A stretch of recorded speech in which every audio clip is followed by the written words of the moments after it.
Hello বন্ধুরা, Rasulpur BM high স্কুলের সামনে ক্লাসিক মোমো নামে আমি একটা খাবারের দোকান খুলেছি।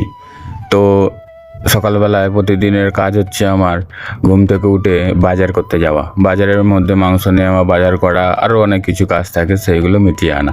এরপর বাজার টাজার করে বাড়িতে চলে এলাম। বাড়িতে চলে এসে মাংসর কিমাগুলোকে এর মধ্যে মশলা এবং আরও পেঁয়াজ এই সব কিছু দিয়ে ম্যারিনেট করে ভালো করে তৈরি করে মশলাটা।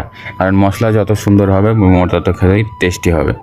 এরপর ধীরে ধীরে মোমোগুলোকে বেলছিলাম এবং বেলার পরে সেগুলোকে শেপ দিয়ে সুন্দর করে শেপ দিয়ে রাখছিলাম স্টিমারে। এরপর আরও কিছু বানাই, সেগুলো হচ্ছে চিকেন সাটে, চিকেন কাবাব, সেইগুলোকে সব রেডি করছিলাম।